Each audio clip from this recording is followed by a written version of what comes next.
नमस्कार दोस्तों, स्वागत है आपका गुरु कृपा क्लासेज के इस ऑनलाइन डिजिटल प्लेटफॉर्म के ऊपर। दोस्तों, जैसा कि आपको विदित होगा कि अपन ने जो क्वेश्चन आंसर की जो श्रृंखला प्रारंभ कर रखी है, उसी श्रृंखला को आज अपन एक कदम और आगे की ओर बढ़ाते हैं। और आज अपन जिस विषय के ऊपर अपन चर्चा करने वाले हैं वो अपना टॉपिक रहने वाला है ड्रेनेज पैटर्न ऑफ इंडिया, यानी कि अपन भारत के अफवाह तंत्र से संबंधित जो भी प्रीवियस ईयर एग्जाम में जो इंपॉर्टेंट क्वेश्चन आए हुए हैं उन क्वेश्चनों की अपन विस्तृत एनालिसिस या व्याख्या करने वाले हैं, जिससे कि आपका जो टॉपिक है अफवाह तंत्र का वो पूरा क्या हो जाएगा, अनफोल्ड हो जाएगा। सबसे पहले तो यदि आपने चैनल को सब्सक्राइब नहीं किया है तो चैनल को सब्सक्राइब करें और बेल आइकन को प्रेस करें ताकि रोजाना आने वाली वीडियो की नोटिफिकेशन आपको समय पर प्राप्त हो सके। और यदि आप चाहते हो आरएस फाउंडेशन और शिक्षक से संबंधित चाहे रीट हो, चाहे सेकंड ग्रेड हो, चाहे फर्स्ट ग्रेड हो, इन सभी के बैच यहाँ पर कंटिन्यू ऑफलाइन मोड में जारी है। और यदि आप नेट की भी तैयारी करना चाहते हो तो भी आप यहाँ पर ज्वाइन कर सकते हो। चलिए अपने क्वेश्चन की ओर बात करते हैं। अपना पहला क्वेश्चन जो है वो आपके सामने स्क्रीन पर दिया गया है, जिसके अंतर्गत अपन बात करने वाले हैं।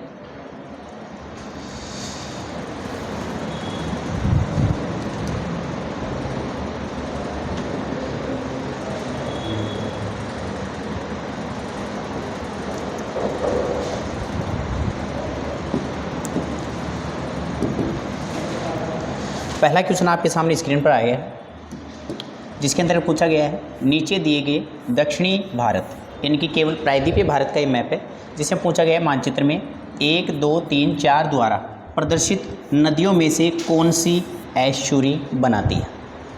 सबसे पहले तो एस्चुरी होते हैं, एक शब्द होता है एस्चुरी और एक शब्द जो होता है वो होता है डेल्टा। कोई भी नदी जब अपने ओरिजिन स्थान से गतिशील होती हुई जब किसी सागर में जाकर अपना मुहाना बनाती है तो मुहाने के पास में अपने द्वारा ले जाए गए समस्त अवसादों का जमाव जब इस प्रकार से कर दे कि एक त्रिभुजाकार संरचना का क्या हो जाए, निर्माण हो जाए, तो वह स्थलाकृति जो है वो क्या कहलाती है, डेल्टा कहलाती है।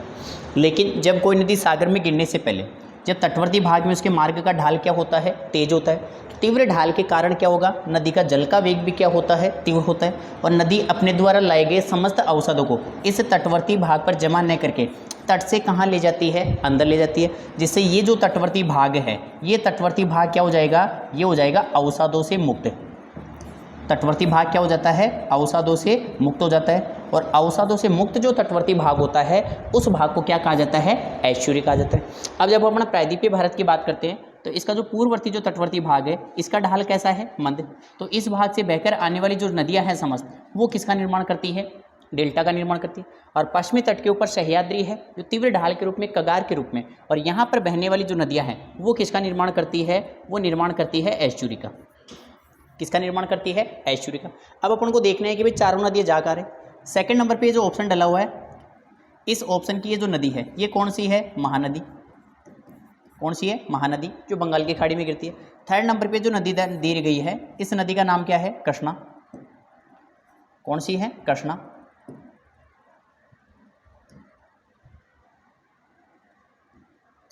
ठीक है, इसका नाम क्या है, कृष्णा। और अगली जो नदी दी गई है फोर्थ नंबर पे, इसका नाम है कावेरी। कौन सी है, कावेरी।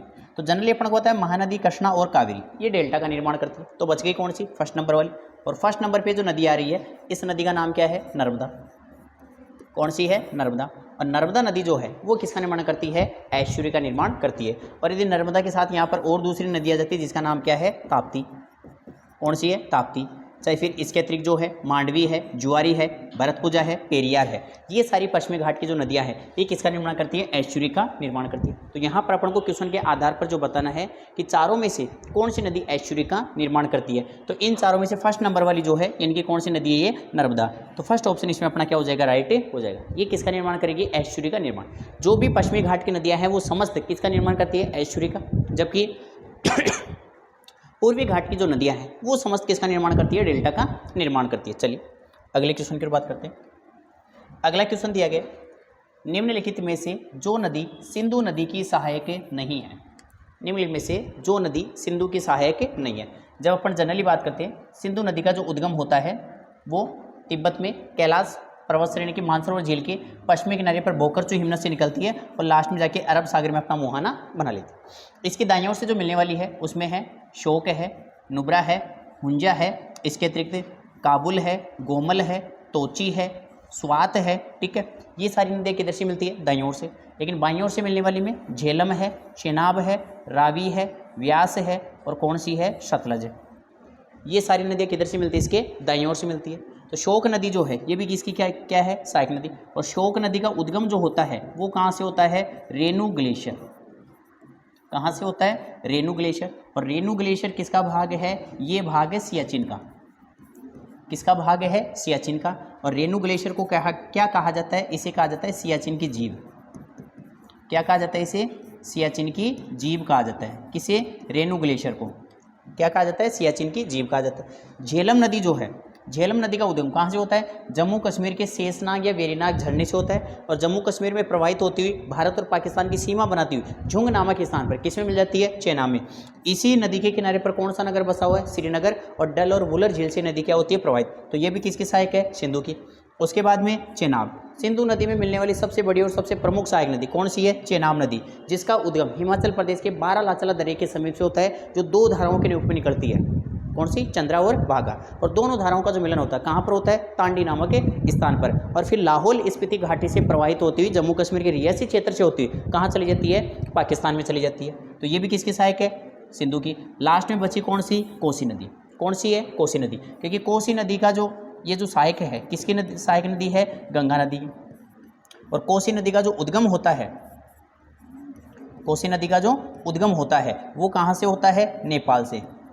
कहाँ से होता है, नेपाल से। और कितनी धाराओं के रूप में निकलती है, 7 धाराओं के रूप में इसका क्या होता है, उद्गम होता है। जिसमें से 3 कहाँ पर आती है, भारत में आती है। कहाँ पर आती है, 3 भारत में। उसमें एक तो कौन सी है, एक तो है अरुण, एक कौन सी है, तामूर और एक है सन। ये 3 मुख्य धाराएं कहाँ पर आती है, भारत में। और 7 धाराओं के रूप में ओरिजिनेट होने के कारण ही इसे क्या कहा जाता है, इसे कहा जाता है सप्ताकोशी। क्या कहा जाता है, सप्ता कोसी कहा जाता है। और कोसी नदी जो है वो मुख्यतः इसका जो प्रवाह है वो कहाँ पर मिलता है, बिहार में।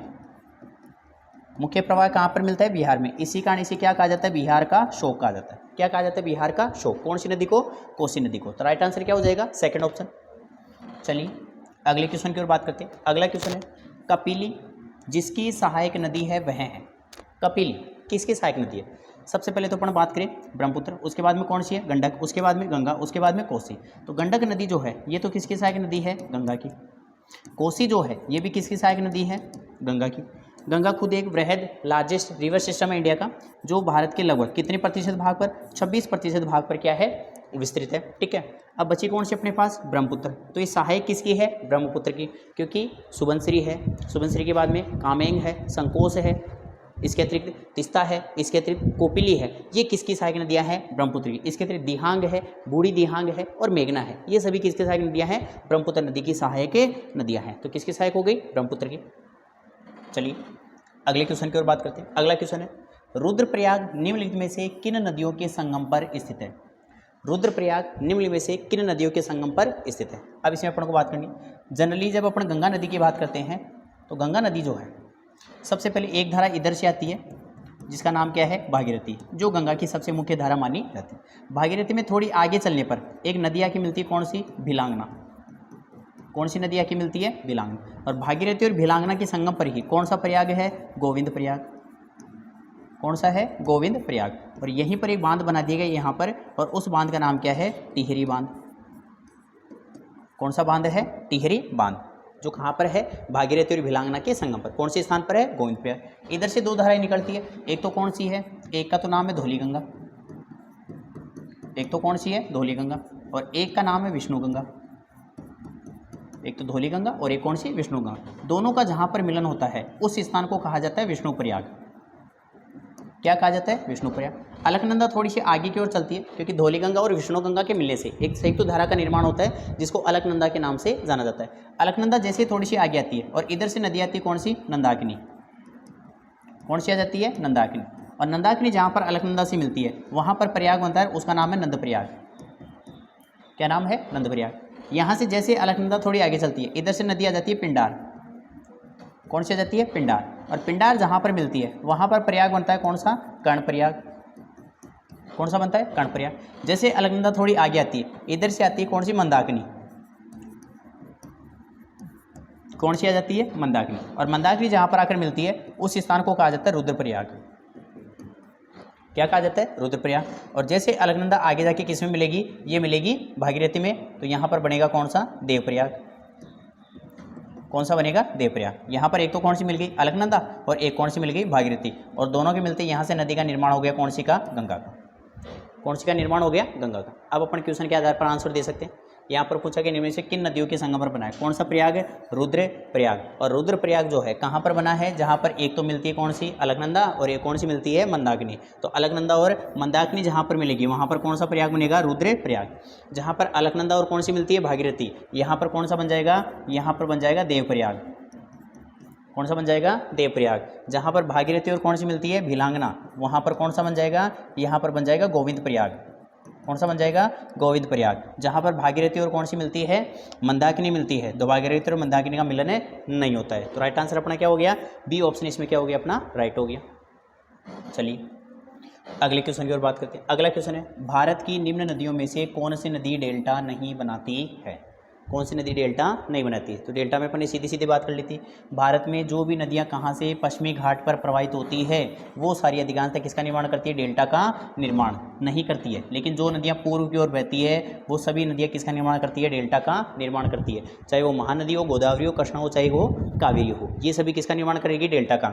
लेकिन जो नदियाँ किधर बहेगी, पश्चिम की ओर, वो किसका निर्माण करेगी, एस्चुरी का निर्माण करती है। किसका निर्माण करेगी, एस्चुरी का निर्माण करती है। तो यहाँ पर गंगा जो है कहाँ जाती है, बंगाल की खाड़ी में, और कौन सा डेल्टा बना देती है, ये बना देती है सुंदरबन का डेल्टा, जो विश्व का सबसे बड़ा डेल्टा माना जाता है। गोदावरी भी जो है ये कहाँ पर बनाएगी, ये बनाएगी आंध्र प्रदेश में, अपने डेल्टा का निर्माण करती है।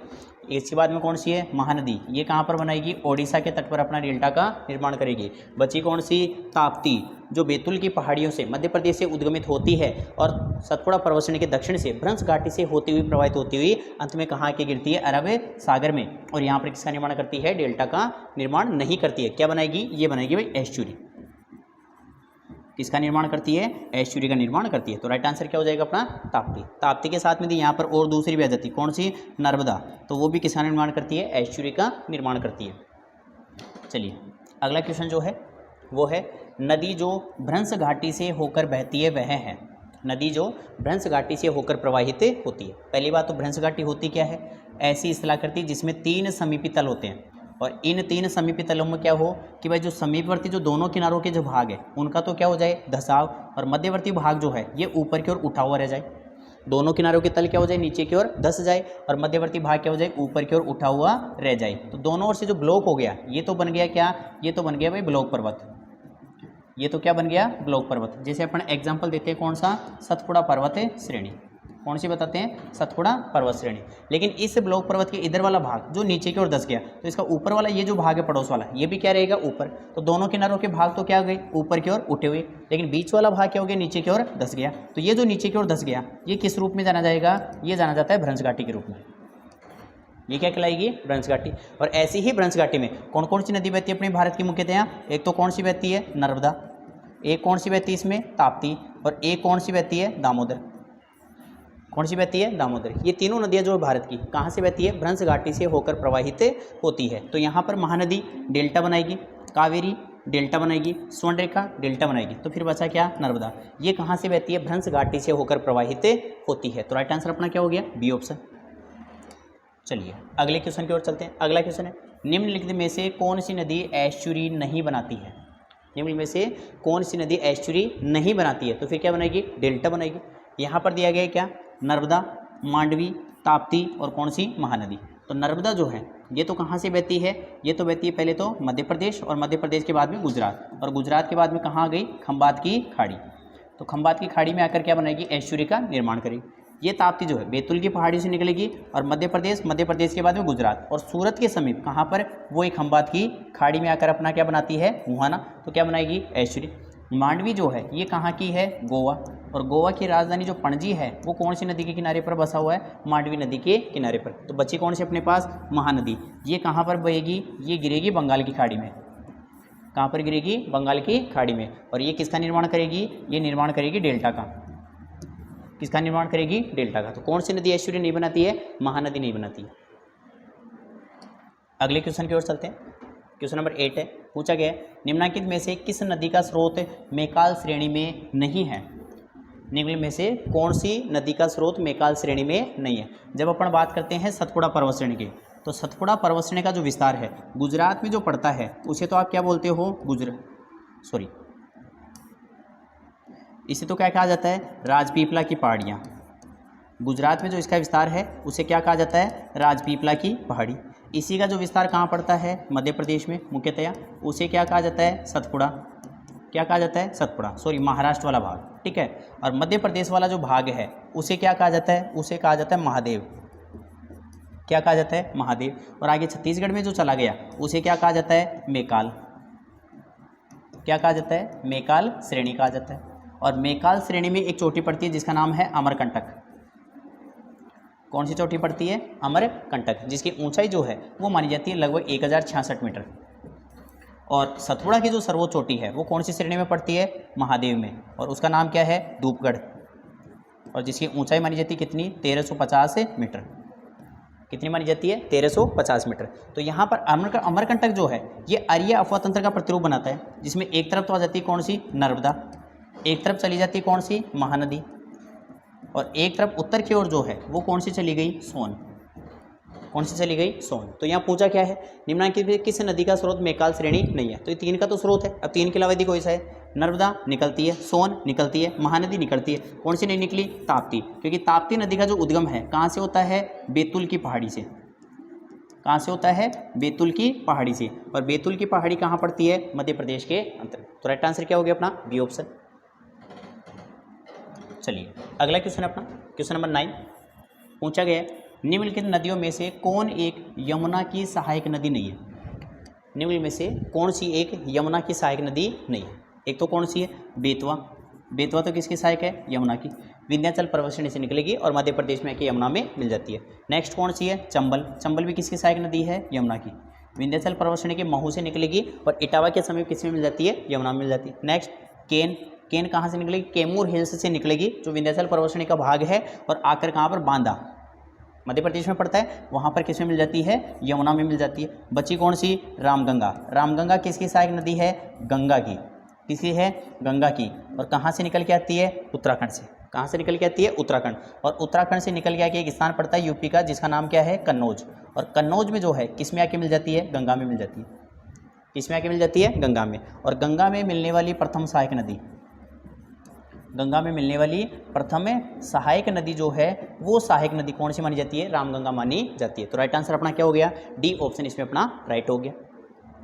चलिए अगले क्वेश्चन की ओर बात करते हैं। क्वेश्चन नंबर 10 पूछा गया है निम्नांकित में से क्रेटर निर्मित झील है। निम्नांकित में से क्रेटर निर्मित झील है कौन सी है? लोनार है, अरब सागर है, डल झील है, और रुडोल्फ है। लोनार पहली बात तो पड़ती कहाँ पर है? महाराष्ट्र में। अरब सागर कहाँ, किसका भाग है भाई? ये भाग है हिंद महासागर का। किसका भाग है? हिंद महासागर। डल झील जो है ये कहाँ पड़ती है? जम्मू कश्मीर में, झेलम नदी बहती से। और रुडोल्फ झील जो है ये कहाँ पर पड़ती है? अफ्रीका में। और अफ्रीका में भी कहाँ पर पड़ती है? अफ्रीका में एक है कौन सी? महान ब्रंश घाटी। कौन सी है? महान ब्रंश घाटी में ये स्थित है। ठीक है, अब अपन को बात करनी किसकी? क्रेटर झील। क्रेटर झील क्या है? जो अपना पृथ्वी तल है, और पृथ्वी तल के आंतरिक भाग में उच्च तापमान की वजह से चट्टानें ठोस अवस्था में न होकर लिक्विड फॉर्म में पाई जाती है, द्रव अवस्था में पाई जाती है। और वो जो मैग्मा है निरंतर बाहर निकलने का क्या करता है? प्रयास। और जैसे ही उसको कमजोर सतह मिलती है, उस कमजोर सतह को तोड़कर बाहर क्या हो जाता है? प्रकट हो जाता है। तो जैसे ही सतह को तोड़कर बाहर प्रकट होगा, वहाँ पर एक गर्त का क्या कर देता है? निर्माण कर देता है। किसका निर्माण कर देगा? गर्त का निर्माण कर देगा। तो पृथ्वी तल के ऊपर ज्वालामुखी क्रिया के परिणामस्वरूप निर्मित जो छोटे आकार का गर्त होता है, या फिर जो ज्वालामुखी का मुख होता है, इसे अपन क्या बोल सकते हैं? ये क्या है? ज्वालामुखी का मुख। ज्वालामुखी का क्या है? मुख। और ज्वालामुखी का जो मुख होता है छोटे आकार का, उसको तो क्या कहा जाता है? मार। मार से बड़ा जो होता है वो क्या कहलाता है? क्रेटर। और क्रेटर से बड़ा जो होता है वो क्या कहलाता है? कोल्डेरा। वो क्या कहलाएगा? कोल्डेरा। तो ज्वालामुखी के मुख को क्या कहा जाता है? क्रेटर।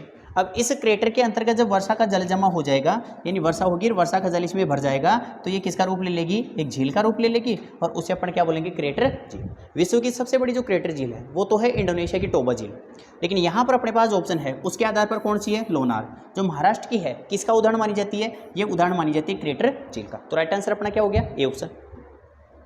नेक्स्ट अगले क्वेश्चन की ओर बात करते हैं। क्वेश्चन नंबर 11 पूछा गया है निम्नलिखित में से जो नदी अमरकंटक से निकलती है वह है। अभी अपने पास पीछे ऑप्शन आया था कि अमरकंटक से नहीं निकल रही, जो इसमें क्या पूछ रहा है, अमरकंटक से निकलती है, मतलब कृष्णा। कृष्णा नदी का जो उद्गम होता है वो कहाँ से होता है, महाबलेश्वर से होता है। कहाँ से होता है, महाबलेश्वर, जिसकी ऊंचाई जो है कितनी मानी जाती है, 1438 मीटर, और कहाँ पड़ेगा, महाराष्ट्र में। यहाँ से कौन सी नदी निकलती है, कृष्णा नदी। पेरियार नदी की बात करते हैं तो पेरियार नदी कहाँ पर प्रवाहित होती है, केरल में, और उद्गम कहाँ से होता है इसका, पश्चिमी घाट से। कहाँ से निकलती है, पश्चिमी घाट से। चंबल नदी जो है, चंबल नदी जो है कहाँ से निकलती है, विंध्याचल। कहाँ से निकलती है, विंध्याचल, और विंध्याचल पर्वतश्रेणी का कौन सा स्थान पड़ता है, महू, और महू में भी स्थान कौन सा पड़ता है, जानापाव की पहाड़ियाँ। कौन सी पड़ती है, जानापाव की पहाड़ियाँ, और ये कहाँ पर आ जाएगी, मध्य प्रदेश में। लास्ट में कौन सी बची, सोन, और सोन नदी का जो उद्गम है ये कहाँ से होता है, अमरकंटक से। कहाँ से होता है, अमरकंटक से, और किसकी सहायक है ये सहायक है गंगा की, और गंगा में कहाँ मिल जाती है, बिहार के सोनपुर के पास में। बिहार के सोनपुर के पास में किसमें मिल जाती है, गंगा में। और इस नदी का जो प्रवाह है वो किधर पाया जाता है, तो प्रवाह होता है इसका दक्षिण से उत्तर। किधर बहती है, दक्षिण से उत्तर दिशा की ओर बहने वाली नदी भी कौन सी है, सोन। तो राइट आंसर अपना क्या हो गया, डी ऑप्शन। चलिए अगले क्वेश्चन की ओर बात करते हैं। क्वेश्चन नंबर 12 पूछा गया है, शिप्रा नदी निम्नलिखित में से किसकी सहायक नदी है। शिप्रा नदी निम्नलिखित में से किसकी सहायक है, गोदावरी, चंबल, महानदी या फिर नर्मदा। जब जनरली अपन बात करते हैं तो गोदावरी नदी जो है इसके अंतर्गत तो आपने सुना होगा पेन गंगा है, वेन गंगा है, वर्धा है, प्राणहिता है, मंजरा है। ये सारी नदियाँ किसकी सहायक नदी है, गोदावरी की। चंबल की जब अपन बात करते हैं तो चंबल में कौन आ जाती है, चंबल के अंतर्गत आती है काली सिंध, काली सिंध के अतिरिक्त कुन्नू, कुन्नू के बाद में केन, केन के बाद में आहू, आहू के बाद में परवन, परवन के बाद में पार्वती, पार्वती के बाद में सिप्रा। कौन सी, सिप्रा। सिप्रा किस में आ गई, चंबल में। महानदी की बात करते हैं तो इसके अंतर्गत आती है हसदेव, मांड, इब। ये किसकी सहायक नदियाँ हैं, महानदी की। और नर्मदा की बात करते हैं तो इसके अंतर्गत आ जाती है दूधी, तवा, शेर, हिरण। ये किसकी सहायक नदियाँ हैं, नर्मदा की सहायक नदियाँ। तो राइट आंसर अपना क्या रहने वाला है इसमें, चंबल। कि भाई सिप्रा जो है किस नदी के किनारे पर है, चंबल नदी के किनारे पर, और सिप्रा के किनारे पर क्या है, उज्जैन। कौन सा नगर बसा हुआ है, उज्जैन। कौन सी नदी के किनारे पर, सिप्रा नदी के किनारे पर। अगले क्वेश्चन की ओर बात करते हैं। क्वेश्चन नंबर 13 पूछा गया है, तिब्बत में उत्पत्ति पाने वाली ब्रह्मपुत्र, इरावदी, मेकांग नदियाँ अपने ऊपरी पाटों में संकीर्ण और समानांतर पर्वतश्रेणी, मतलब ऊपरी इनका जो भाग है, प्रवाह क्षेत्र है, उसमें संकीर्ण और समानांतर मतलब पर्वतश्रेणी बिल्कुल समानांतर है, और बीच की घाटियाँ कैसी है, संकीर्ण यानी सक्रिय है, से होकर प्रवाहित तो होती है। इन नदियों में ब्रह्मपुत्र नदी भारत में प्रविष्ट होने से ठीक पहले अपने प्रवाह में एक यू टर्न लेती है, यानी इस प्रकार से बहती हुई इस प्रकार से वापस मुड़ के नीचे की ओर आती है, यहाँ की आप दर्रे से होकर। यह यू टर्न क्यों बनता है, यह यू टर्न क्यों बनता है। तो जब अपन हिमालय पर्वत की बात करते हैं तो हिमालय पर्वत जो एक अर्धचंद्राकार रूप में फैला हुआ है, इसके दो किनारों पर, एक तो पीओ के क्षेत्र में गिलगित बाल्टिस्तान के पास में, और एक यांग्याब दर्रे के पास में, हिमालय क्या होता है, दो जगह से यू टर्न लेता है, एल आकार का मोड़ बनाता है। और ये मोड़ क्यों बना, क्योंकि प्रायद्वीपीय भारत में इधर तो अरावली और इधर कौन सी, राजमहल की पहाड़ियाँ, दोनों के टकराहट होने और संपीड़नात्मक बल के परिणाम से यहाँ से हिमालय क्या हो गया, नीचे की ओर मुड़ गया, और हिमालय के दोनों किनारों पर अक्ष संघीय मोड़ का क्या हो गया, निर्माण हो गया। तो अपने सामने जो शब्द निकल के आया वो कौन सा निकल के आया, अक्ष संघीय। तो वलित हिमालय श्रेणियों में उत्थान के कारण, जी नहीं, क्योंकि उत्थान के कारण तो उनकी घाटी लगातार गहरी होती जा रही है। भूवैज्ञानिक तरुण हिमालय के अक्ष संघीय नमन के कारण, जो अक्ष संघीय सिंटेक्सियल बेंडेड जिसे अपन बोलते हैं, इसके कारण ये ही ब्रह्मपुत्र नदी क्या करती है, एक तीखे मोड़ का क्या करती है, निर्माण करती है। तो अपना राइट आंसर जो रहेगा इसमें वो क्या हो जाएगा, इसमें बी ऑप्शन अपना क्या हो जाएगा, राइट हो जाएगा। और इधर से जो आती है वो कौन सी नदी आ जाती है, सिंधु। तो सिंधु भी एक अक्ष संघीय मोड़ बना रही है, और कौन सी, ब्रह्मपुत्र भी अक्ष संघीय मोड़ का क्या करती है, निर्माण करती है। चलिए आगे अपन बात करते हैं। हिमालय के अफवाह तंत्र में जो नदी तंत्र सम्मिलित नहीं है, हिमालय के अफवाह तंत्र में जो नदी तंत्र सम्मिलित नहीं है। हिमालय नदी तंत्र को अपन एक ही नदी के नाम से जानते हैं प्राचीन काल में, वो नदी कौन सी थी, इंडो ब्रह्मा नदी। कौन सी नदी है? इंडो ब्रह्मा नदी। लेकिन जैसे ही हिमालय का समय के साथ उत्थान हुआ तो इसके मार्ग परिवर्तित हुए और कौन कौन से कन्वर्ट हो गए? इसी से बन गई कौन सा? सिंधु। सिंधु के बाद में इधर से आ गया कौन सा? गंगा। और गंगा के बाद में इधर से आ गया कौन सा? ब्रह्मपुत्र। कौन से बन गया? ब्रह्मपुत्र। तो हिमालयी नदी तंत्र में मुख्यतः कितने तंत्रों को शामिल किया गया है? 3 नदी तंत्रों को शामिल किया गया है। कौन सी? गंगा, ब्रह्मपुत्र और कौन सी? सिंधु। कौन सी नहीं आएगी? महानदी, क्योंकि महानदी कौन से अफवाह तंत्र में आती है? प्रायद्वीपीय अफवाह तंत्र में आती है। कौन सी में आ जाती है? प्रायद्वीपीय अफवाह तंत्र में इसको शामिल किया जाता है। तो राइट आंसर क्या हो जाएगा? D option. चलिए अगले क्वेश्चन की बात करते हैं। क्वेश्चन नंबर 15 पूछा गया है, सिंधु की निम्नलिखित में से कौन सी सहायक नदी पीरपंजाल से निकलती है? सिंधु की कौन सी सहायक नदी निम्न में से पीरपंजाल से निकलती है? सतलज की बात करते हैं तो सतलज कहाँ से निकलती है? ये निकलती है राक्षस ताल से। राक्षस ताल जो है ये कहाँ पड़ता है? मानसरोवर झील में पड़ता है। कहाँ पर? मानसरोवर झील के दक्षिणी भाग पर कौन सा स्थान पड़ता है? राक्षस ताल। यहाँ से कौन सी निकलती है? सतलज। रावी नदी का जो उद्गम होता है वो कहाँ से होता है? रोहतांग दर्रा। कहाँ से होता है? रोहतांग दर्रा। और रोहतांग दर्रा कहाँ पड़ता है? हिमाचल प्रदेश। और हिमाचल प्रदेश के अंतर्गत ये कौन से भाग में पड़ता है? या तो सीधा सीधा बोल दो कुमायूं, या फिर इसी को अपन बोल दो धौलाधर श्रेणी। कहाँ से? धौलाधर श्रेणी से निकलती है। झेलम नदी की बात करते हैं तो ये कहाँ से निकलती है? ये निकलती है शेषनाग या वेरीनाग झरने से। कहाँ से निकलती है? शेषनाग या वेरीनाग झरने से, जो कहाँ पड़ता है? जम्मू कश्मीर में। और कौन सी श्रेणी में आ जाता है? पीरपंजाल श्रेणी में आता है। कौन सी श्रेणी में आता है? पीरपंजाल श्रेणी में। और चेनाब नदी की बात करते हैं तो ये कहाँ से निकलती है? ये निकलती है बारालाचाला दर्रा। कहाँ से निकलती है? बारालाचाला दर्रा, जो कौन सी श्रेणी में पड़ता है? जो पड़ता है धौलाधर श्रेणी में। कौन सी श्रेणी में आ जाता है? धौलाधर श्रेणी में आ जाता है। तो अपना राइट आंसर क्या निकल गया इसमें? झेलम नदी, जो कहाँ से निकलती है? शेषनाग या वेरीनाग झरने से, और डल व वूलर झील से क्या होती है? प्रवाहित होती है। तो राइट आंसर इसमें सी ऑप्शन।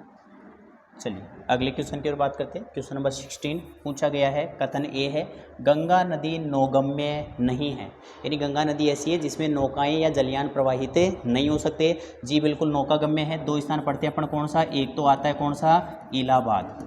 एक तो कौन सा जाता है? इलाहाबाद। और एक आ जाता है कौन सा? इलाहाबाद के साथ ही आप इसका दूसरा नाम भी बोल सकते हो, और उसे अपन क्या बोल देंगे हैं? प्रयागराज। इलाहाबाद से लेकर दूसरा स्थान पड़ता है कौन सा? हल्दिया। और हल्दिया कहाँ पड़ेगा आपका? वेस्ट बंगाल। और इलाहाबाद कहाँ पड़ेगा आपका? यूपी में। तो इलाहाबाद से हल्दिया के मध्य इसकी जो डिस्टेंस है वो लगभग पड़ती है 1620 किलोमीटर। कितनी पड़ती है? 1620 किलोमीटर। और यहाँ पर बना दिया क्या क्या? नेशनल वाटरवेज फर्स्ट, राष्ट्रीय जलमार्ग फर्स्ट, जो है कौन सी नदी पर है? गंगा नदी पर। कौन सी स्थानों के मध्य? इलाहाबाद से हल्दिया के मध्य। यहाँ पर ये क्या है? नौका गम्य है। तो ये कथन तो अपना क्या हो गया? यहीं पर गलत हो गया। दूसरा कथन है, कारण दिया गया है, नदी के जल आयतन में अत्यधिक घटबढ़ होती है। नदी के जल के आयतन में मतलब इस नदी में जल का जो प्रवाह है, फ्लो है, उसमें अत्यधिक क्या होती है? कभी कमी हो जाती है, कभी क्या हो जाती है? वृद्धि। जी बिल्कुल, जब बर्फ पिघलती है हिमालय की तब इसमें क्या हो जाती है? वृद्धि हो जाती है। शेष समय इसमें क्या हो जाएगी? कमी हो जाएगी। तो पहला कथन तो गलत है, दूसरा क्या है? सही है। तो पहला भी नहीं होगा, दूसरा भी नहीं होगा, ए सही है। ए सही नहीं है, गलत है। तो यहाँ पर अपना क्या आंसर निकल के आएगा कि ए गलत है, परंतु आर क्या है? इसमें सही है। चलिए अगले क्वेश्चन की ओर बात करते हैं। क्वेश्चन नंबर 17 पूछा गया है, कावेरी नदी किन राज्यों से गुजरती है? कावेरी नदी किन राज्यों से गुजरती है? तो जब जनरली अपन बात करते हैं कि भाई जो कावेरी नदी है, इस कावेरी नदी का जो उद्गम होता है वो होता है कहाँ से? पश्चिमी घाट। और पश्चिमी घाट में स्थान पड़ता है, राज्य पड़ता है कौन सा? कर्नाटक। और कर्नाटक में स्थान पड़ता है कौन सा? ब्रह्मगिरी। कौन सा पड़ता है? ब्रह्मगिरी की पहाड़ी। और ब्रह्मगिरी की पहाड़ी जो है वो कौन से ज़िले में पड़ती है? कूर्ग। और यहाँ पर एक स्थान पड़ता है कौन सा? कावेरी ताल। कौन सा स्थान पड़ता है? कावेरी ताल। तो इस कावेरी ताल से कौन सी नदी का उद्गम होता है? कावेरी का। और यहाँ से निकल पश्चात से 3 राज्यों में बहती है। एक तो कौन सा आ गया? कर्नाटक। उसके बाद दूसरा टच करती है केरल को, और तीसरा कौन सा आ गया? तमिलनाडु। कौन सा आ गया? तमिलनाडु। तो 3 राज्यों में बह रही है। एक तो कौन सा? कर्नाटक, कर्नाटक के बाद में तमिलनाडु, और उसके बाद में केरल। तो अपना बी ऑप्शन इसमें क्या होने वाला है? राइट होने वाला है। चलिए अगले क्वेश्चन की ओर बात करते हैं। और अगला क्वेश्चन अपना क्वेश्चन नंबर 18, जिसमें पूछा गया है, निम्नलिखित में से कौन सी नदी अरावली पर्वतमाला से निकलती है? कौन सी पर्वतमाला से? अरावली पर्वतमाला से, जिसका उद्गम होता है। चंबल नदी का जो उद्गम होता है वो कौन सी श्रेणी से होता है? विंध्याचल पर्वत श्रेणी से। कौन सी से होता है? विंध्याचल पर्वत श्रेणी। और विंध्याचल पर्वत श्रेणी में स्थान कौन सा पड़ता है? महू। और महू में कौन सी पड़ती है? जानापाव की पहाड़ी। कौन सी पड़ती है? जानापाव की पहाड़ी पड़ती है। माही नदी की बात करें तो माही नदी का उद्गम भी कहाँ से होता है? विंध्याचल पर्वत श्रेणी। कहाँ से होता है? विंध्याचल पर्वत श्रेणी से। और विंध्याचल पर्वत श्रेणी का जो स्थान है वो कौन सा माना जाता है? मेहंद झील से। कहाँ से निकलती है? मेहंद झील से इसका क्या होता है? उद्गम होता है। गग्गड़ नदी की बात करें तो गग्गड़ नदी का उद्गम जो होता है वो कहाँ से होता है? शिवालिक से, जो हिमालय की सबसे दक्षिणी श्रेणी है। और शिवालिक श्रेणी में भी जो है वो कौन सा स्थान माना जाता है? कालका की पहाड़ियाँ। कौन सा स्थान है? कालका की पहाड़ी। और कालका की जो पहाड़ी है ये कहाँ पड़ेगी? हिमाचल प्रदेश में। अब बच गई कौन सी अपनी? बच गई यहाँ पर अपनी कौन सी? लूनी। और लूनी का जो उद्गम होता है वो कहाँ से होता है? अरावली। और अरावली श्रेणी का भी जो स्थान माना जाता है वो कौन सा माना जाता है? नाग पहाड़ी। कौन सा है? नाग पहाड़ी। और नाग पहाड़ी कहाँ पड़ेगा? अजमेर में। जो दो धाराओं के रूप में निकलती है, एक सरस्वती और एक कौन सी? सागरमती। तो अपना जो राइट आंसर है वो क्या रहने वाला है इसमें? सी ऑप्शन इसमें अपना क्या रहने वाला? राइट रहने वाला है कि अरावली पर्वतमाला से कौन सी नदी का उद्गम होता है? तो कौन सी का होता है? लूनी नदी का क्या होता है? उद्गम होता है। तो दोस्तों ये थे अपने ड्रेनेज पैटर्न ऑफ इंडिया से संबंधित अति महत्वपूर्ण 18 क्वेश्चन। शेष क्वेश्चनों के अपन बात करेंगे अगली क्लास में। तब तक आपसे इजाजत लेना चाहूँगा। उम्मीद करता हूँ आपको सारे क्वेश्चन अच्छे लगे होंगे। यदि क्वेश्चन आपको ठीक लगे तो क्लास को ज़्यादा से ज़्यादा संख्या में इसको क्या करना है? लाइक एंड शेयर करना है। तो मिलते हैं अगली क्लास में बेहतर क्वेश्चनों के साथ। तब तक जीवन में इसी प्रकार हंसते रहिए, मुस्कुराते रहिए, जीवन में खूब मेहनत करिए, खूब अध्ययन करिए और लगातार अपने कर्म पथ पर बढ़ते रहिए। धन्यवाद।